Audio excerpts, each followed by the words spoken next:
Yo, that story that just dropped, that's holy shit. I didn't see it. Yeah, see that Nico put it in the text, but I haven't seen the story. Okay, so the story is real simple. Well, then should we replace one of our existing, or just do it during the show? If it's simple, let's do it during the show. I would say it's it's worth replacing. Are we getting Nico tonight, Tina, or is it just you? No, it's just me. All right. Well, then Zach, why don't you do that story in place of the one that I had there for Nico? Yeah, because it's easier and not 4 pages. All right. Perfect. Then surprise me. I don't even know what the story is as of yet. Oh, I'll do it in the intro. Alrighty. Okay. Ow, fucker. Fucking fuck. What the fucking fuck is that? Child. Alright, let's see here. Alright, we ready? You guys know what you want to do for your intros? I'm doing, yeah, I got mine. I'll do either first or last. Why don't you go last? You're more likely to stick the landing. Okay. Zach, sir. Hello? What did you do, sir? You have a problem over there? Yeah, I just, cut myself. Aww. Do you need to get a Band-Aid before we begin? No, I'm good. Sorry, there was, some metal fragment that just went into my skin. I'm like, ah, fuck! Imagine getting, a metal splinter. Yeah, that would suck. Yeah, and then I believe that's called a needle. Yeah, and then you have a friend, then you have a friend that's like, "Wow, what a bitch! Are you okay?" Yeah, what a bitch. That's what I'm here for. That's what I'm here for. All right, so I'll go first, and Zach, you go in the middle, and All Tina, you go at the end. Okay. Okay. Here we go. Let me just pull up my script. On this episode, starting again. On this episode of the Culture Smash cast, Zach and I saw dinosaurs, and we have words. The new director for the next James Bond film was just announced. And Doug Lehman takes a stand. It's the Culture Smash cast, episode 674 for June the 25th, 2025. I'm Stephen Lackey, editor of the Culture Smash cast. Tina? I'm Tina Qualls, contributor to Culture Smash cast. Zachy boy? I'm Zach. I've seen some shit. Yeah, and some of it we don't want to know about. That's a little inside baseball there. I've seen some shit. That's true. Join us every Wednesday night live on YouTube and Twitch, starting at around 7 p.m. CDT. Follow us on your favorite platform and engage with us in the comments because we do answer questions and talk to you as we go through the latest pop culture news, mostly movie stuff. You should probably update that in the script. Yeah, one of these days I will. Special thanks to Skinny Mixes for supporting the Culture Smash cast. Skinny Mixes are coffee, cocktail, and dessert syrups that are 0 sugar, 0 calories, and 0 to 2 carbs. Head on over to skinnymixes.com and try some of their drink and dessert syrups, such as the white chocolate, salted dark chocolate, and salted caramel. They also feature a variety of cocktail mixers and water infusions. Spice up your coffee or cocktail with less sugar, calories, and carbs. Use promo code CultureSmash for a 15% discount on your order. Damn, somebody didn't even mute their phone. Tina, what have you been up to since last we spoke? Not much. We haven't had much of a chance to watch anything new. I did watch K-pop Demon Hunters on Netflix. Oh, man. And so those songs have been stuck inside my head on repeat. All right. It was a cute little movie. I mean, it's Netflix. I'm not expecting, masterpiece. But yeah. It was a fun little romp, and Evie was entertained. And honestly, at the end of the day, if I can have 20 minutes where I can just veg out and not have to worry about her pulling the dog's tail or screaming about cookies, hey, it's a win. We'll take it. But yeah, other than that, just work and dealing with the fucking heat. So yeah. Well, one of my TikTok subscribers, Marcus, I can't believe he's not in here already. Watched that movie and said it was really good. He liked it a lot. Yeah, it's Like I said, it's fun. It's cute. So I'm going to go with what we've been up to first because I need to tell this story. Here it comes. Here it comes. Because it's the best. So last week, among the movie talk community, we were all looking at what was coming out for the Monday Mystery Movie, which is Monday Mystery Movie at Regal and it's Screen Unseen at AMC, but it's the same movie, right? Yeah. So apparently the times that Regal gives you are estimated times. They don't give you the exact length of the movie that's going to be showing. Yeah, so it might be 2 hours and 25 minutes, but the movie is 110. Yeah. So AMC, on the other hand, gives you the exact runtime of the movie. So you can pretty much, if you have just a rudimentary knowledge of how to look up runtimes, well, it's not what movie it is. It's not just that. They give you the runtime and the rating. Oh yeah.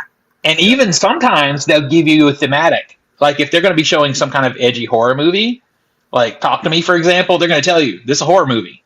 You mean Bring Her Back? I mean, or Bring Her Back. They did that for Talk to Me also. Yeah. Yeah. Hey, same directors. But so among our crowd over on Film Talk, we had already determined what the movie was going to be. That it was going to be, Jurassic World, right?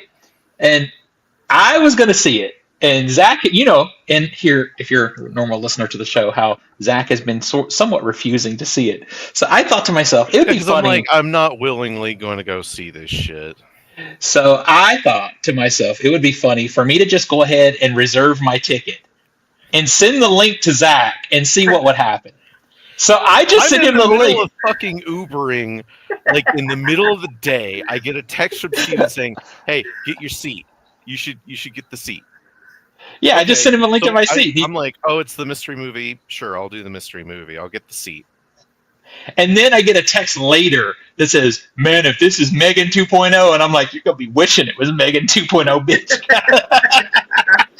So I go to the Regal Unlimited subreddit, and people always guess what it's going to be. And I go, it's that Monday morning, and everyone in that thread is like, "It's Jurassic World," and I'm like, "How the fuck did they know that?" Apparently, on Twitter, the director and some of the crew had basically leaked it. Well, and at the point, it didn't matter because of the information we had. Everyone knew, so they just went ahead and went for it. They had essentially leaked it and confirmed it, whereas before it was speculation, high chance of it happening. And I text Steven, I'm like, "Do you want to know what it is?" Like at that point, I'm just like, "Man." And Steven's like, "Damn it, he got me." No, Steven is like, "Bitch, I already knew." That's exactly what I did. And I had that same smirk on my face when I sent that text also. I really wish you were within a 1 mile vicinity of me. If you could have heard my anger. Just oh man. Yeah, so you get in the car and I'm like, "I got a bone to pick with you, motherfucker." That's a bone. You knew the whole time. Yeah, I've got a fossil to pick with you. Oh my god. Oh man. And should we save it or just go into it now since we're already on the story? I mean, since we're here, we'll just talk about it real quick. All right. So weirdly, spoiler free, obviously, because it doesn't. Yeah. For another. Yeah, it hasn't come out yet. So I found this was interesting. What they normally do is they play trailers, and then they usually have the filmmakers come out and say, "Surprise! This is our movie." So that happens, but someone from the theater came over and was like, "Congratulations, guys! Be sure to turn off your phones." Blah blah blah. Our experience was not unique. Apparently, this was a scripted moment by the studio to have someone from the theater come out and give a speech, like reminding you to turn off your phones and all that, and how this was a special kind of thing. Wow. Yeah, because we just thought that was pretty cool because we normally get that at our art house, but it was like, oh wow, well that's special for Mm-hmm. a regular multiplex. Yeah. And Turns then, out. unfortunately, that was the peak. That was the highlight of our whole movie experience right there. Yeah. Take it away, Steven. Just take it away. Man, this movie. You want the highlight, the high note of the movie? It is better than Dominion. It's better than the last movie, but incrementally better. I Just didn't see incrementally. Dominion because every single person I knew or Yeah, heard it's or saw Dominion. It's terrible. violently hated it. Yeah, it's a franchise low. So this one is slightly above that. We were promised more horror elements. We didn't really get them. We didn't really get them. All we got was Scarlett Johansson playing a mercenary that never mercenaries and just smirks like her way through the entire fucking Would you movie. say she's a smirkenary? She is a smirkenary. I'd say that indeed. I've been holding that since your fucking TikTok video. Oh yeah. I even put a picture of her smirking as a receipt. It's interesting watching the trailer for this movie because I commented it's a Marvelification of Jurassic Park, and it's funny because all those issues I had with the dialogue being quippy are gone from the movie. Like all like the did you just say this? Like that's not in the film at all. Yeah. But it has like the tone of a Marvel film. Essentially, it undercuts all the horror or anything scary that happens with this shit-eating grin people have. This, oh, I know Susie just died, but we got to be on the mission. So let's go, everybody. Like it's like person just got fucking ate, man. And they try to add drama to it by just making the characters fucking miserable. When they have time where characters just sit down and go, here are my problems. Yeah, pretty much. Yeah. Characters know this. They know each other. Yeah. I actually feel like the newer dinosaur designs were not great also. So lame. Like, obviously there's a big bad dinosaur in this movie. And I swear to God, it looks like they took the Hell Knight from Doom 2016 or the Hell whatever from Doom 3 and put it on a dinosaur. Like the head. Like the head, that makes sense. Like forehead on a T-Rex. That forehead looked weird. It did. It literally just looked like a Doom creature with an extra pair of arms. My feeling about this movie, I don't want to go into it too much because we could accidentally spoil, but what I will say, I said in my review, is that the script feels like the script for a theme park attraction more than a movie. And the action sequences is that if you just give up on any logic, there's one or two that are actually okay, but they feel scripted for a ride. Like I wouldn't be surprised if we get a Jurassic Park river ride in the next 3 or 4 years. They already have a river ride, but I guess if they want to re-theme it, they could. Yeah. But I mean, there are moments in here like physics don't work in some areas to where literally you and I raised our hands going like what? Yeah, what? Where we're going, we don't grasping. need And I mean, no, seriously, like sharp object plus inflatable thing equals nothing. Equals nothing. Equals everything's fine. And you're like, no, that's not how the physics works. Yeah. If I take a pin to a balloon, it pops. Well, that's not happening here. The CGI ranged from all right, it was fine, to bad. There's one scene. There's a scene involving a cliffside, and oh my god, it's shockingly bad. I turned to you in theater and went, "That's some good CGI right there." Oh boy! And right when we looked away from each other back at the screen, they cut to it again. And I'm like, "You showed it again! You did it again! Why are you showing it again?" Why? Yeah, it's not good. It's bad. It's not a good movie. Really, really bad. The script is really, really bad. Frankly, the direction seems like flat compared to Gareth Edwards' previous films. It had bad pacing. The first hour is like I fell asleep for about 10 seconds. I fell asleep. The entire core cast are all good actors. Yeah. So there's no reason their performances should be bad except from bad direction and a shitty script. And I think both of those things are true. I always hate when actors are given a shitty hand. Yeah. Yeah. I mean, it feels like the studio said, make it safe. Well, we're making a Jurassic Park film. We got to have a kid in the film.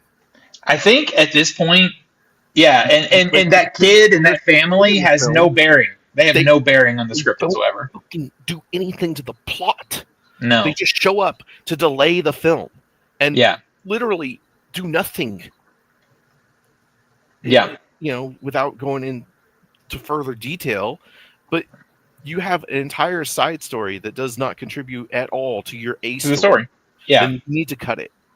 Yeah. I think at this point they need to just put this franchise to bed unless it needs to be fossilized.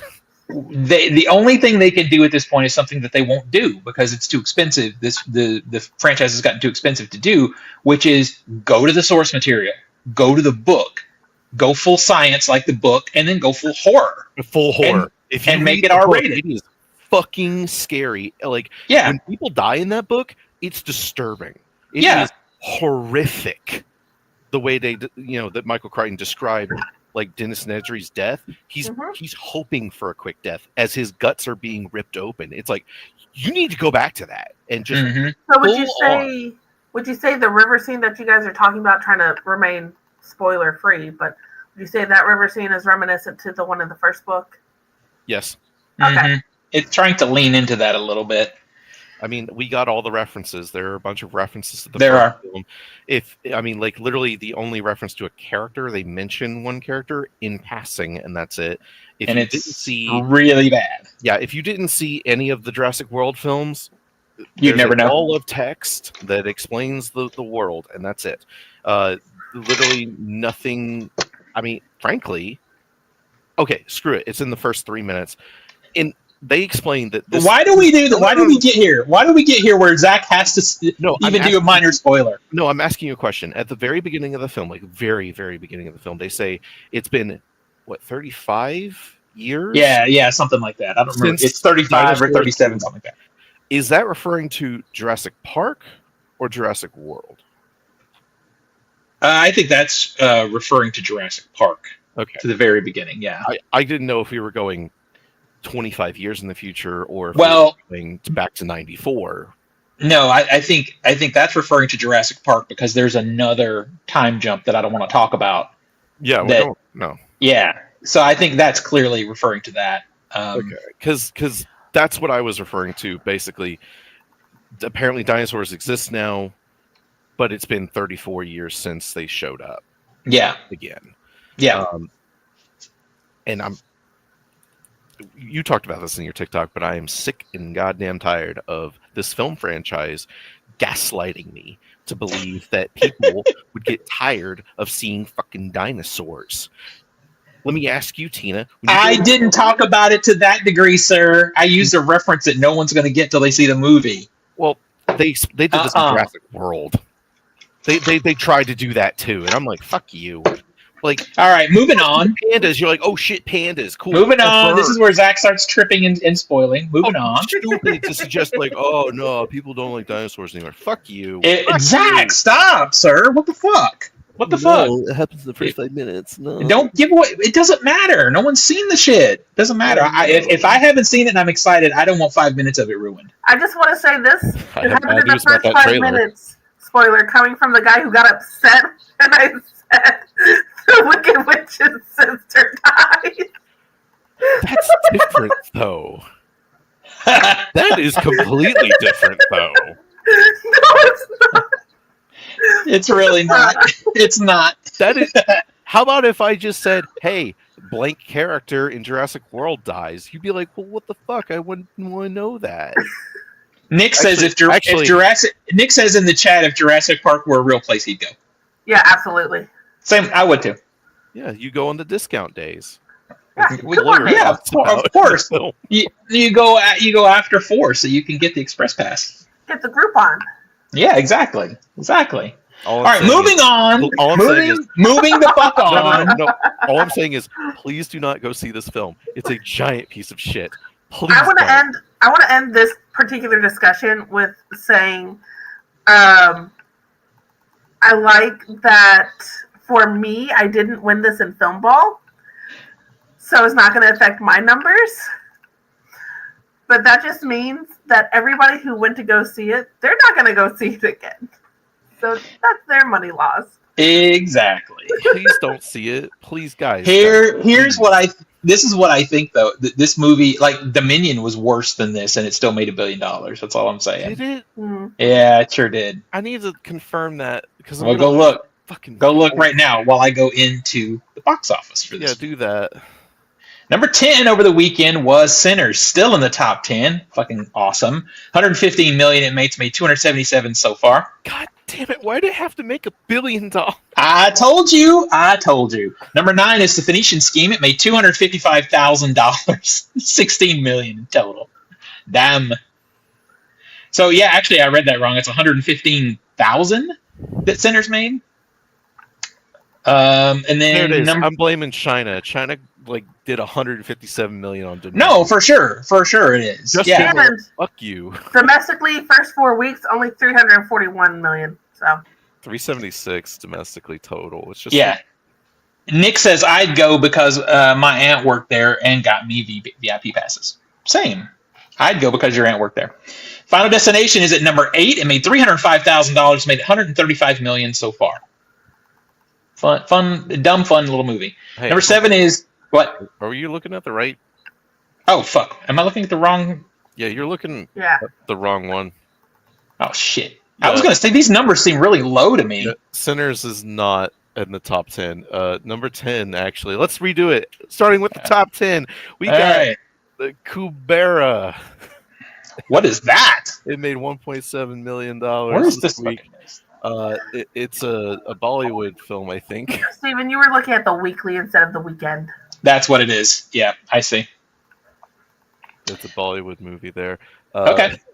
Number 9, Final Destination's Bloodline. Still in the top 10. Hey. Made 1.8 million. It's made 134 million.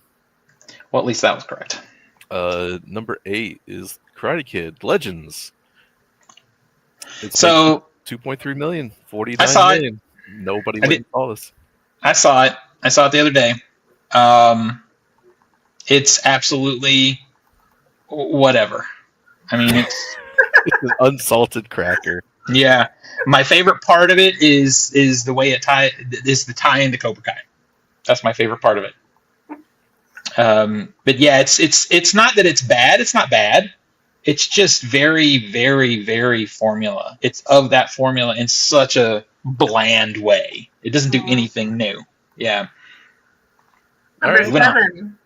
Number is 7. Ballerina. Made $4.5 million this weekend with the total so far at 51.08. Ballerina is a good movie. People need to go see that movie. It's actually a good time. But I feel like they're not going because it's a female-led film, and I just think that's bullshit. No, because the trailers look frankly bad. Yeah. It took over from Zach. I'm sorry. Well, No, go ahead. Well, in number 6, we have Materialists, grossing another 5.8 million. It's grossed 23.9 million in its second weekend here. Fuck this movie. I was going to say we have talked this one to death. Moving on. Number 5, Mission Impossible: The Final Reckoning. It's 6.4 million this weekend. It's grossed 178, which I think is almost like a series high. That's a shame. also fuck this movie. That's a shame. Fuck this movie. Yeah, not great. Mm-mm. Number 4, we got Lilo and Stitch. Made 9.7 million. It's grossed $386 million. I hate everybody. I hate everybody. And I like that one. I like that one. It's good. I hate everybody. I hate people that have this in Film Ball. I hate people that have. I hate not the local hatred. Well, speaking of hating Disney, we got Elio at number 3. It made 20.8 million, which is in its opening weekend. Which and that is one of for the lowest Pixar. grossest Pixar movies, right? Yeah, and it's a Pixar low, and it really is the fault of Disney at this point because they didn't market it. And you know what? It's actually Disney's fault. It's actually a really good movie. I had a great time with Elio. Also, maybe releasing your Pixar film in between Lilo and Stitch and How to Train Your Dragon, possibly a bad idea. Also, undermarket it. Mm-hmm. Oops. Wonder why it didn't gross money. Yeah, it's like they did not care about this movie at all, and it's actually really good. Like, I had a feeling like this one probably would have done a lot better maybe in like the fall bracket. Yep. Yeah, November, this would have Yeah. But I Especially think like it could have possibly gotten crushed by Wicked. yeah, but here's the thing, it's like Wicked, you get your teenagers, you get your older crowds. All right, you guys go see Elio, we're gonna go see Wicked. Have a family day at the theater. Yeah, absolutely. Or Absolutely. even September. I don't know. I feel like it's being crushed by two other properties that for kids right now. It's just a bad time. And they didn't give a fuck. And in this movie, it went through a big time retooling because the original version of it had Elio being accidentally abducted by aliens. Yeah. And they changed it, and you can see it in between the teaser trailer and the last trailer that came out, where the story was changed. Interesting. It's changed for the better. Like it's a really good little movie. I liked it a lot. At this point, I honestly believe Disney has given up on any original Pixar material. Unless it's a rehash of like Inside Out, Toy Story, they're not going to market it as well as those. I do feel like that. I feel like they're literally just shitting on Pixar as much as they can, especially since they're doing their own stuff now. They just don't give a shit. Unless it's a known property, I don't think they'll market it as hard as they do those other properties. Which is disgusting. It's a damn shame because once we get to Toy Story 5, the most unnecessary film of all time. No, Toy Story 4 was the most unnecessary film of all time. How could it get any worse? Well, because there's another one. Like Toy Story 4 was the most unnecessary film of all time. But now there's a fifth one. Yeah, it looked great. The water effects and stuff look amazing in it, but that's it. Yeah, that rainy scene at the beginning, I was like, this is amazing. You don't need this though, guys. Yeah, we just do a short film with that water effect. And be very happy. Yeah. Well, speaking of something not needed, number 2, we have 28 years later. I think you mean 28 inches later. Pretty much. Pretty much. All I know about this movie is the giant zombie dog. It's so big. It's distractingly big in the film. You're just like, God damn! I mean, for real, it's like 8 inches, and he's running towards a kid. Like, and you're like, oh shit! I saw one TikTok content creator. She was like, finally. Now men know what women go through in horror movies when all of a sudden there's this big, perfect breast right in your face. How's it feel, boys? I mean, all of the violence in that movie, Zach got the most traumatized by that big old floppy penis. Yeah, because all the violence that happens in it, I was going, yeah, motherfucker. Like, it actually brought the gore in terms of the practicality of it all. It did. Unfortunately, it brought the practicality of a penis, a big old penis, too. But it's obviously not a real one because there's a kid. Honestly, I will say I'm glad that it is flaccid because a raging zombie erection is a little too weird for me. It wouldn't be the first zombie film I've seen to have that. Yeah, that's true. The sadness is in the chat. Yeah. Okay, Steve, we haven't talked about 28 years. You take it ahead. Okay, so 28 years. This is the thing that annoys me about the discourse about 20 years later is people are like, oh, all you wanted was more of the same. No, I didn't necessarily want more of the same. I just wanted good. I wanted more good. And this movie to me is not good. The first 45 minutes of it is more the same in a lot of ways. But then it takes a turn without giving us any emotional depth to that turn, which leads us into a lot of weird character decisions that really feel just like plot devices and have no context. And then the other thing is there is so much social commentary happening, socio-political commentary happening in this movie that it's weighted down by that. I love that about Alex Garland usually, but I feel like that stepped in front of the script and kind of ruined the movie. It should be subtext. It shouldn't be the It literally cuts to like, and this is the theme. It's like you should be able to pick that up without having to directly show us stock footage, buddy. We got it. It's interesting because the trailers for this film, I mean, they really didn't show what this movie was about at all. It was kind of just it's zombies. The more time that goes by, and it's almost been a week, but like I'm on your side where it's like the more time that settles, I'm like the less and less I like this film. And the discourse online has been either it's mid, like 2.5 stars out of 5, or like 5 stars. These people are geniuses, and I'm like, I've yet to see a 5-star review. I've seen the ones a few that I've seen are very mid and very disappointed. I've seen both, and it's baffling to me. There are choices characters make, specifically in that second half, that made me literally lean forward and go, "What are you doing?" And I think that there's one character in the second half that they don't flesh out enough. They just have this character doing shit, and you're like, how are you even surviving? How are you even a person at this point? This character has things that would be impossible to have a supply of 28 years after the fall of society. So, and I literally had to Google, like, how did this person have this? Is it possible to make it? Like, how does this person have this? Is it something that anybody can do? The answer is no. And the problem is, I guess the biggest sin of this movie that I didn't think that these two filmmakers would fall victim to is set up for other movies. It is literally a giant trailer for other movies.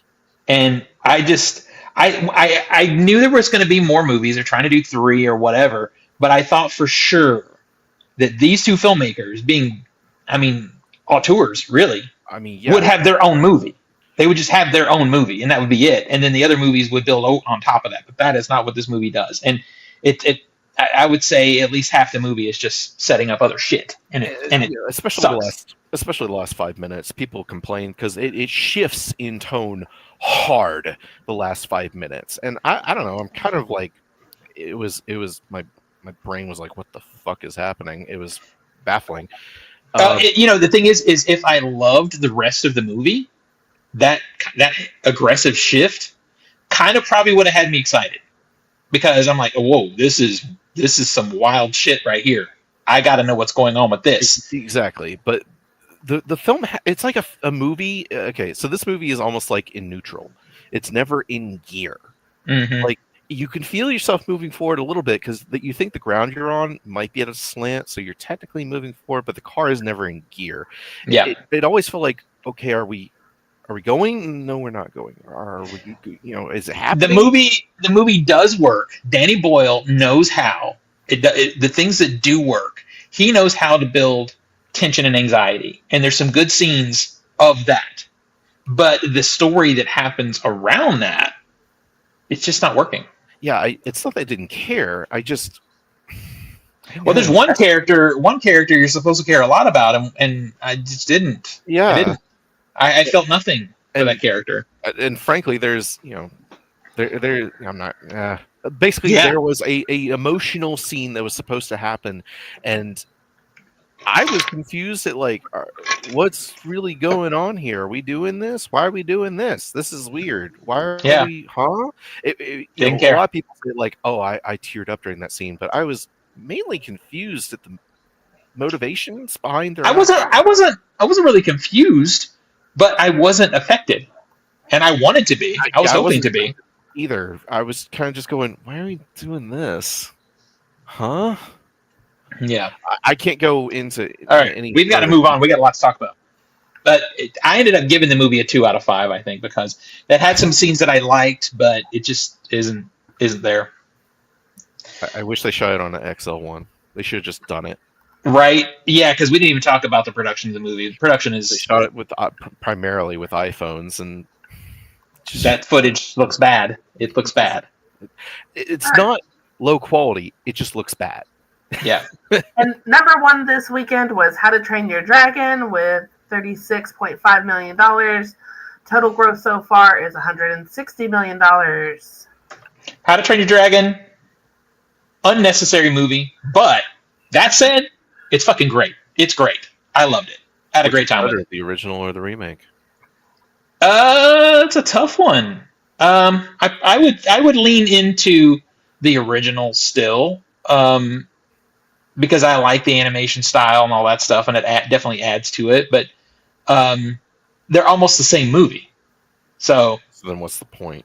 You're like, it's a great film, and I'm like, it's just the original again. Well, I mean, we got actors up against the. I wonder if like some of these remakes are like, oh, it's because I didn't want to like crush on animated characters. I needed them to be real. That's funny. we need an advertisement for another Universal ride. And there's definitely that. That is 100% a thing. But outside of that, though, I'm just telling you, it's a fun movie. It's fun. It's a good time. And we got something to deal with in the chat. Yeah, camera there. Yep. But anyway, moving on. Opening this weekend, Megan 2.0 currently at 63% on Rotten Tomatoes, and F1 the movie at 87% on Rotten Tomatoes. So now, can I just really quickly say I hate the logo, the font they went with for F1, because all I can see is "fee." Every time I look at it, I see "fee," the movie. I don't see F1. I see "fee." I don't see that. I don't. Annoys me. I also don't love it. I just have no care about it. Really, it doesn't affect me. Want to know what does affect you? Yeah, I do want to. Yeah, that's what I want to know. All right, let's start with our Discord games. In the first Discord game, in fourth place is Steven with $157.6 million. In third place is Kevin with $196.1 million. In second place is Adam with $218.8 million. Wait. Let me get this straight. Where was I in this list? You're bottom. You're number 4. Damn it. And in first place with $601 million is Crystal. So yeah, she's going to be tough to beat, man. She's pretty much guaranteed her win right there. In the other Discord game, in sixth place with negative $9.4 million is Samantha. In fifth place with $3.5 million is Steven. In fourth place with $186.7 million is Nick. In third place with $197.7 million is Frenchie. In second place with $218.8 million is Marcus. And surprise, surprise, first place with $558.2 million is Crystal. Damn it. She is owning her games right now. She very much is, and she has still a few more to come out for both games. Yeah, I think the TikTok game she's playing in, the only issue she's going to have is the fact that Adam has Jurassic World and Superman. Yeah, those are the big issues there. But yeah, she is definitely winning one, and I think depending on how Superman does, she could still win that other one too. Yeah, she very well could. Yeah. Mm-hmm. Oh, there she is in the chat. Yay me. Yeah, she's got a hell of a game going. In our game, though, it's really a Nico game at this point. We're gonna see. Is it? Because in our game, fifth place with $5.5 million is Nathan. Mm-hmm. In fourth place with $71.5 million is Nico. Mm-hmm. In third place with $196.9 is Zach. In second place with $266.6 is Steven. Coming back, baby. And in first place with, again, $601.9 million is me. That's true. Wait, what else do you have? Do you have other big stuff coming? I don't have That's any it? other big stuff. I have a lot of trickle stuff. So I have The Naked Gun. I have Honey Don't. I'm still pulling in some money from Ballerina, Mm-hmm. but that's just trickling in. Right. I just finished up my Lilo and Stitch run, so that'll Yeah. So, tap my but big spending. Nico has that one-two punch of Fantastic Four and Superman, though. That's scary. He does. So we'll see. Either Nathan way, the has trophy's staying here. Nathan has Jurassic World, correct? Nathan has Jurassic World. I Yeah. know what he did last summer. He has Together, Freakier Friday, Oh, he's not winning. Don Da Don, and Of course. Megan 2.0. Yeah, he's not winning. He still might jump in here in a little bit. He is off. He had stuff going on. If he can get done in time, he'll be here. All right. Well, that is the Fantasy Film update. Let's get into some stories here. Starting with you. So, Stephen King's The Stand is getting a new adaptation, with Paramount securing Doug Liman to direct the new adaptation of the author's apocalyptic 1978 tome. That is right, like Lyman. Is it Lyman or Lyman? Yeah. Okay. That's correct. Lyman will also produce, along with Tyler Thompson of Cross Creek Pictures, with the two previously collaborating on American Made, which, if you guys remember, is based on a true story starring Tom Cruise. The Stand, with those who are unfamiliar, takes place in the aftermath of a pandemic caused by a weaponized virus dubbed Captain Trips, where the survivors are either swayed by the forces of good or the forces of evil. Personified by Randall Flagg, who would go on to become a recurring figure in some of King's other works, most notably the Dark Tower series. In 1990, King did update and expand the novel, moving the events from 1980 to 1990, and including more than 400 pages that were cut from the initial printing, which made it the longest King work, just edging out its 1,100 pages. So The Stand has been adapted twice before, if you remember, in 1994, as an ambitious ABC miniseries that was spread across 4 nights, starred Gary Sinise. I cannot tell if I'm saying his name right. That's right. Lowe, Ruby Dee, Ed Harris, Molly Ringwald. And again, as a 2020 9-episode limited series for Paramount Plus. 2020 version was notable for reshuffling the events of the novel and for a new coda written by King himself with his son Owen King. That version starred Alexander Skarsgård, James Marsden, Amber Heard, and Greg Kinnear. And while there have been a number of attempts over the years for a theatrical version of The Stand, including by the Harry Potter team of Yates and screenwriter Steve Kloves, they were attempting to mount a massive multi-film franchise. None ever saw their way into completion. So, question is, will Lyman, whose last 3 movies were direct to streaming, Lockdown for HBO Max, Roadhouse for Prime, and Instigators for Apple TV, will he be able to crack the curse and get Captain Trips back to the big screen?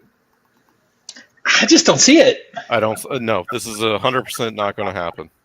I just don't see how. And Doug Liman take a book that's 1,000 pages and make it into one, I'm assuming, 3-hour hard R rated film. That's what it sounds like. Didn't we learn from the Dark Tower? I mean, we should have learned. Well, Dark Tower was a 90-minute PG-13. I know, but that's another heavy Stephen King book that I don't think you could do in a single movie. No, I mean, even it, like his other super long tome, had to be broken up at least into 2 parts, and even then, you couldn't fit everything in that book. They really needed to have been in there. Yeah. So. And I the only thing I can think of is, surprise, there's a part 2, and we announced it at the end of part 1. Yeah. Or part 3-parter. I mean, like you said, this thing was a 4-night event in 94, a 9-episode thing in 2020. To do justice to this piece of work, it needs to be at least a 3-parter. Yeah, I agree. At least 6 hours worth of content. At least 6 hours. Yeah.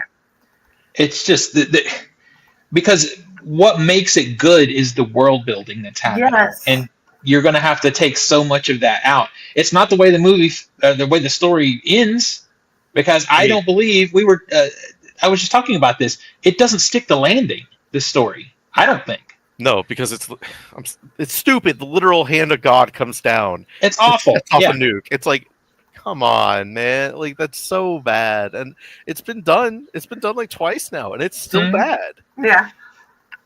And we're only 4 or 5 years out from the previous attempt at doing this one. It's just kind of weird to me that we're going back to it.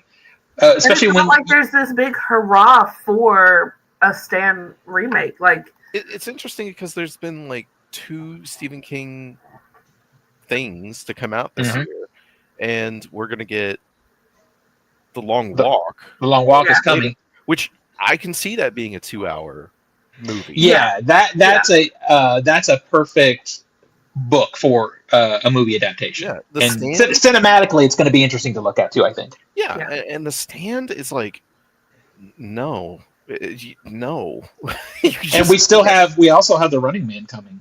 Oh yeah, The Running Man, which is another good like 2-hour, hour. Well, that one's a novella. That's not even really a full what I'm book. saying is, if you wanted to expand it to 90 minutes or 100 minutes or even 120 minutes, you can. With the Stand, you're going. You got too small a canvas to tell this painting. Yeah. And I just don't see this happening. Well, and also you also have Doug Liman doing it, so I mean, as saying it, Chief.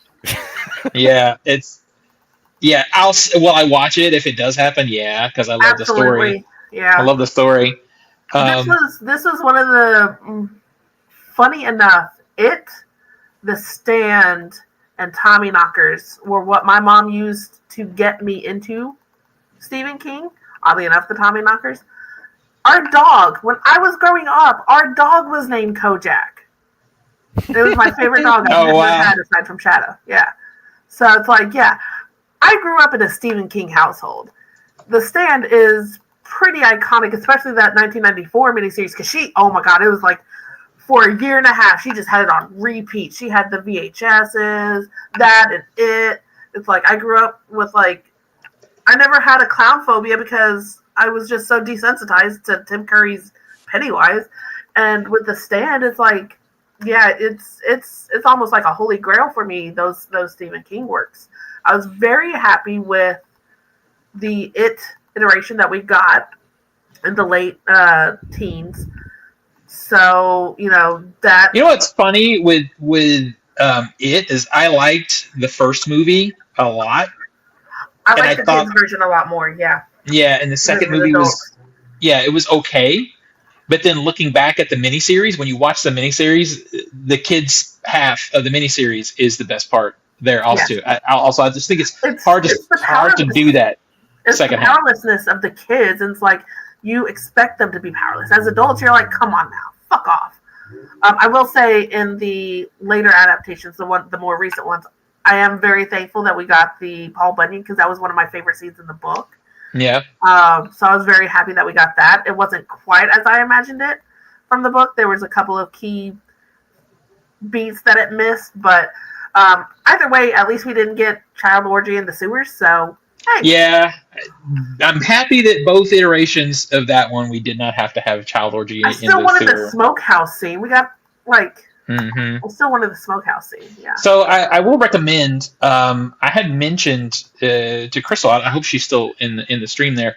That I love that book, and she recommended a book to me called Swan Song, from 1987, I think, and it's from a writer named Robert R. McCammon. And it very much is like if you imagine The Stand, except more violent, with even more world building and more character development, and it sticks the landing. Nice. I recommend that book, and apparently there is a series in development, like a mini series. It's been in development hell, it seems like, but Yeah, I recommend that to go check it out. It's very good. I'm still trudging my way through because I know that there's another one that either is coming out or has just come out of the Bill Hodges, Holly Gibney universe, which for you guys, if you haven't read the Mr. Mercedes, the Bill Hodges trilogy, Yeah, I haven't read those. It's really good. That first opening scene with King, you expect he doesn't pull punches, but man, that first opening scene, it was a year after I just had Evie, and there's a baby, and it hit hard.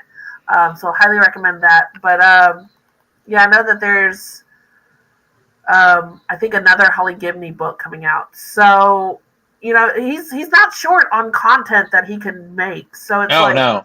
Yeah. I'm still hoping, since we're talking about King adaptations, I'm still hoping for an adaptation of The Institute. I've read that book twice. Yeah, I actually finished that book last year thanks to your recommendation. I think Stephen King doing X-Men, really. Yeah, or New Mutants, specifically New Mutants. Yeah.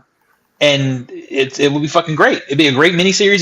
They could do that in a movie. I could see that done in a movie, but a miniseries would be even better. And it's just there's no reason. The point of this is there's no reason to keep going back to the well on these same books. Yeah, he has a shit ton of stuff. He's got plenty of content.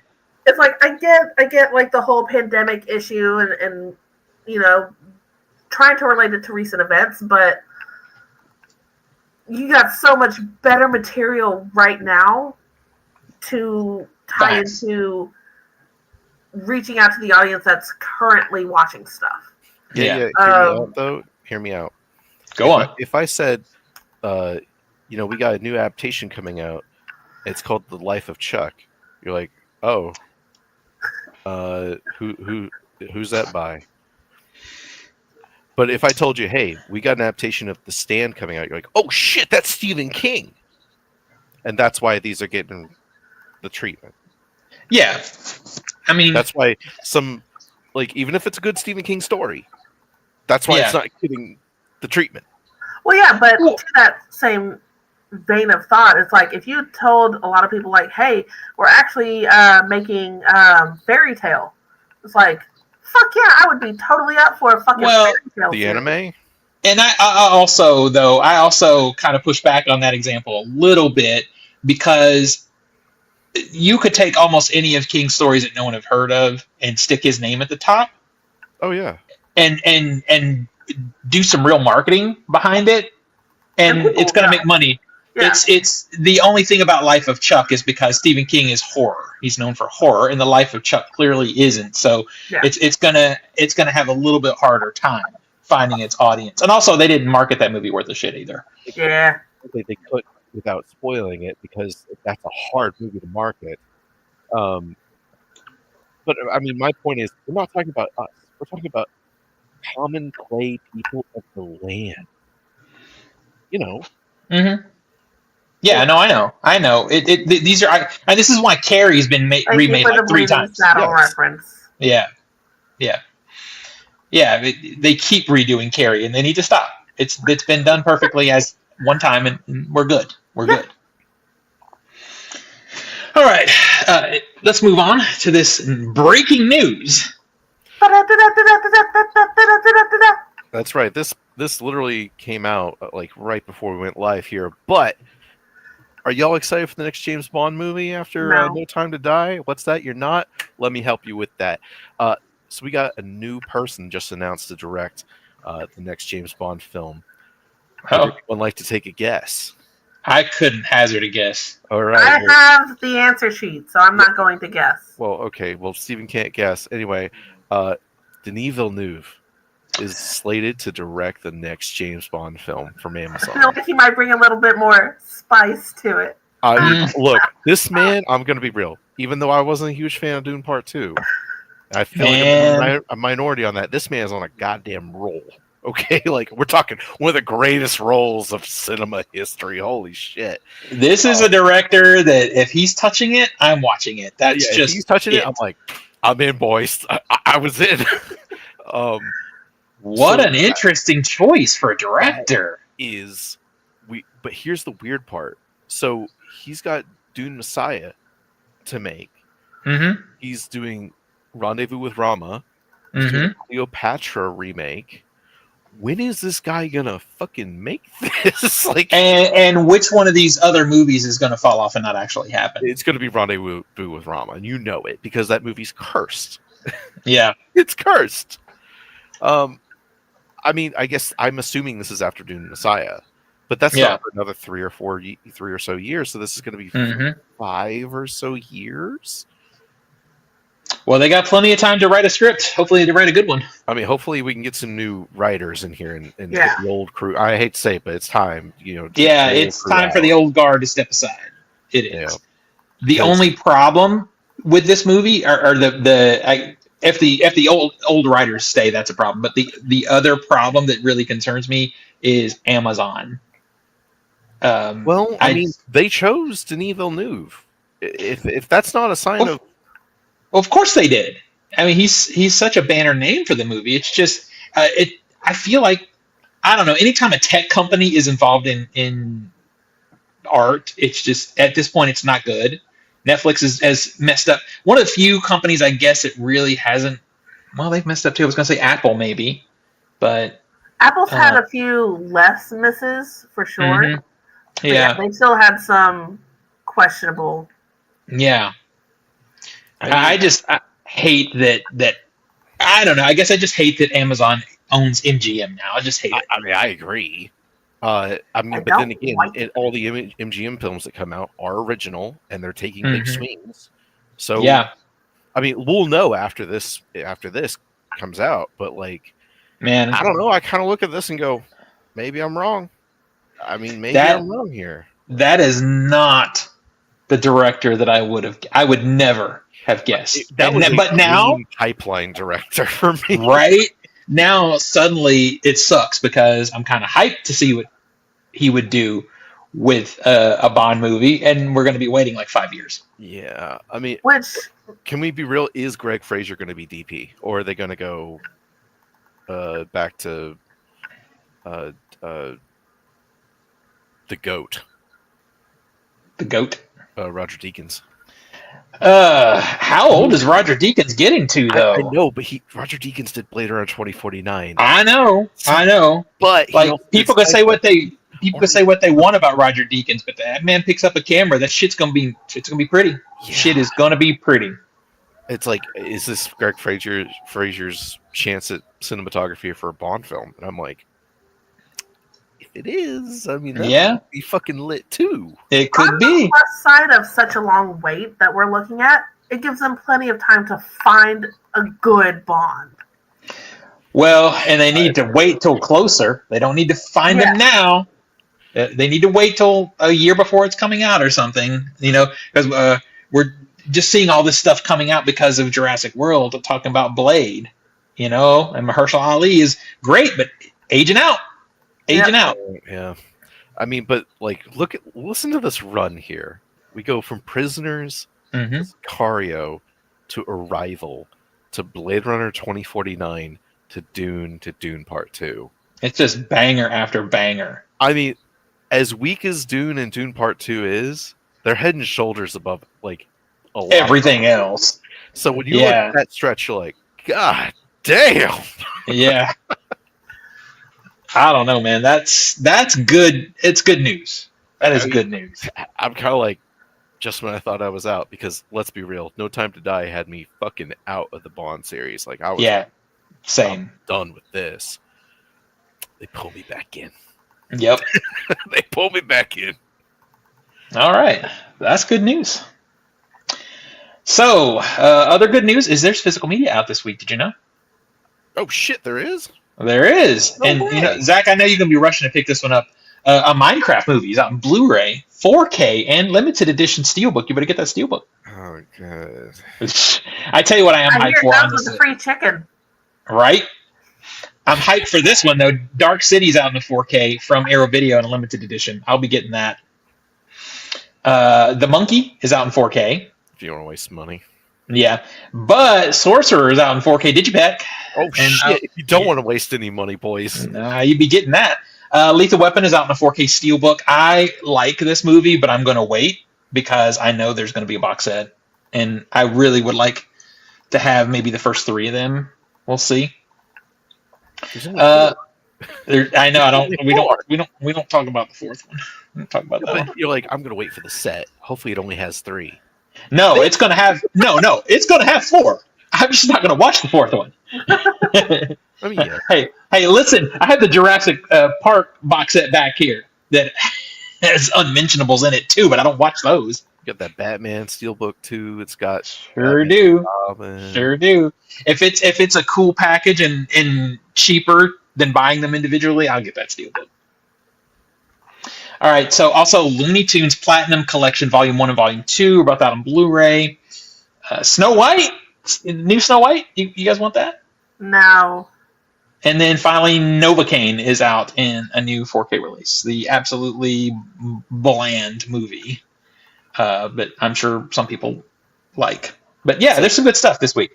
It's like eating glue paste.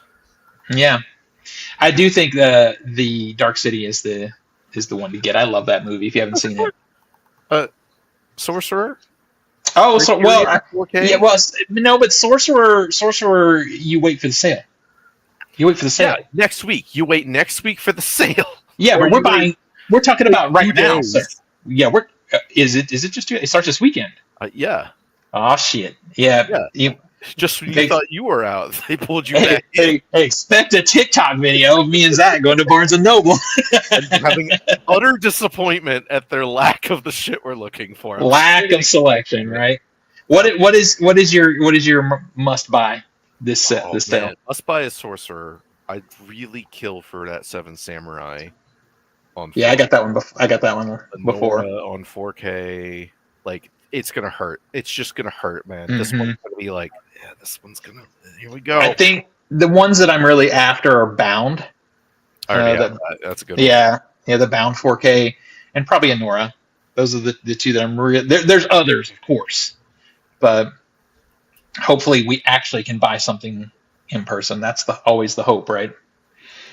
I'm fully kind of just expecting to go onto BarnesandNoble.com after our failed attempt at finding shit. It hurts me so bad to do that, though. I feel like I gave up. Well, at a certain point, you go, is it worth the gas to drive 26 miles to the other location? Barnes and Noble. Yeah. You only have one now, and hope that it's there. I hope that's changing, by the way. I see that Barnes & Noble is starting to open stores again. Like, they're expanding this year, so I hope that changes. But yeah, we have 2 locations. One that's 26 miles away, and the other one that is closer. No, it's not. It's further. You're talking about miles away in Murfreesboro. Oh yeah, it is that far. From my location. 42 miles. Yeah. I used to live that Murfreesboro one. I used to live not even 5 miles away. It was so nice. Are you and Nico going to pick up anything for the Criterion sale? I want to. He wants to, but we just don't have the money. Having a kid is expensive, yo. I bet. My 4K player died, I think, so I got to get that. Oh yeah. Yeah, but it's 10 years old, sir. I know. I'm not like, oh, I can't believe it. I'm just like, pour one out for my player tonight, boys. It finally right. happened. You know, it's it's like your goldfish died. You're like, oh, it's over. Man. All right. Alrighty. Well, it seems like we brought this baby to an end. This was a eventful show. Yeah. Zach getting excited and spoiling shit like always. No, I didn't. No, I didn't. I'm not gonna be gaslit. I didn't spoil anything. Not like Jurassic Park. Hey man, if it happens in the first 5 minutes, it's not really a spoiler. Now, if it happens after first act, like finding out that someone dies. What if it happened like 50 years ago, bruh? Yeah, what if somebody didn't put 2 and 2 together and then you forced No, don't blame me for your incompetency of making that are 50 years old. And you probably aren't living that down for a while, sir. I really just, god damn it. All right, Tina, where do we find you on the internet? You can find me on most major social media under Cheddar Popper, CheddarPoppr. And Nico, when he's here? You can find all of his stuff on nicholasqualls.com on his link tree. Zach and Boy? You can find me on. Where am I? Yeah, where are you? It got dark behind you all of a sudden. Yeah, the sun went down. Instagram, Master of the Matrix 91. You can find me on Discord and Steam as a Dangerous Mute Lunatic. And of course, you can find me on Letterboxd as Master Z91. All right, find me at All Things OTS Movies, mostly OTS Movies on TikTok, Instagram, and Letterboxd. And of course, right here on the YouTube. We will see everybody next week. Bye, everybody.